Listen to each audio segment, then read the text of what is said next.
یہ کیا ہے یار؟ تماشا ہے. جس ماں باپ نے دعائیں مانگ مانگ کر اور طلب کر اور تکلیف اٹھا اٹھا کر تم کو پالا، تم اپنی تھوڑی سی خواہش پوری کرنے کے لیے ماں باپ کو قتل کرو گے. تمہارے گھر میں چھوٹے بہن بھائی تو ہوں گے، 6 مہینے کے، 7 مہینے کے، سال کے، تو آپ بولو گے ہاں ارے دیکھو تمہارے ماں باپ کا ان کو پالنے میں کیا حال ہے. تم 1 گھنٹہ اپنے چھوٹے بھائی بہن کو نہیں سنبھال سکتے ہو. اسی طرح ایک وقت تھا تم بھی چھوٹے تھے، 3 ماہ 4 ماہ 5 ماہ سال 15 مہینے کی تمہاری بھی عمریں تھی، 2 سال کی تمہاری بھی عمر تھی. تم بھی اسی طرح ماں باپ کو ستاتے تھے، اسی طرح تم گھر میں کھڑے کھڑے پیشاب کر دیا کرتے تھے، اسی طرح تم بھی کھانے پینے کی چیزوں کو الٹ پلٹ کر کے پھینک دیا کرتے تھے، اسی طرح تم بھی رات میں 3 دفعہ اٹھ کر اپنی ماں کو جگایا کرتے تھے، اسی طرح تم بھی بیمار ہوتے تھے، اسی طرح چیخو پکار کرتے تھے. تمہارے پیٹ میں درد ہوتا تھا، تم بول نہیں سکتے تھے. تمہارے منہ میں درد تھا، تم بول نہیں سکتے تھے. تمہارے سر میں درد تھا، تم بول نہیں سکتے تھے. تمہارے پاؤں میں تکلیف تھی، تم بول نہیں سکتے تھے. تمہیں سردی لگتی تھی، تم بول نہیں سکتے تھے. تمہیں گرمی ہوتی تھی، تم بول نہیں سکتے تھے. تمہیں بھوک لگتی تھی، تم بول نہیں سکتے تھے. مگر تمہارے ماں باپ جب تم بول نہیں سکتے تھے تب بھی تمہاری بولی سمجھتے تھے. آج جب تم بولتے ہو تو ماں باپ کو بولتے ہو تم ہماری بات سمجھتے نہیں. ارے تمہارا ماں باپ اس وقت تمہاری بات سمجھتے تھے جب تم بول نہیں سکتے تھے. آج جب تم بول سکتے ہو تو کیا تمہارے ماں باپ تمہاری بات سمجھتے نہیں ہوں گے؟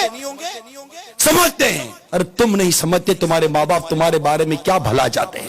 ارے اس ماں نے پیسہ روک کر کیا برا کیا تھا؟ اپنے ماں باپ کی قدر کرنا سیکھو، اپنے ماں باپ کا ادب اور احترام کرنا سیکھو. اگر ماں باپ کو ناراض کر کے مر گئے یقین مانو مر جاؤ گے. ماں باپ کو ستانے کی ایسی سزا ہے، کتابوں میں لکھا ہے کہ کئی گناہ جن کی سزا اللہ تعالیٰ قیامت کے دن کے لیے اٹھا رکھتا ہے، مگر ماں باپ کو ستانے کی سزا، ماں باپ کو ناراض کرنے کی سزا ایسی ہے کہ اللہ تعالیٰ آخرت میں تو دیتا ہی دیتا ہے، دنیا میں بھی اس کی سزا کے نظارے نظر آتے ہیں. تباہ و برباد ہو جاتے ہیں ماں باپ کو ستانے والے.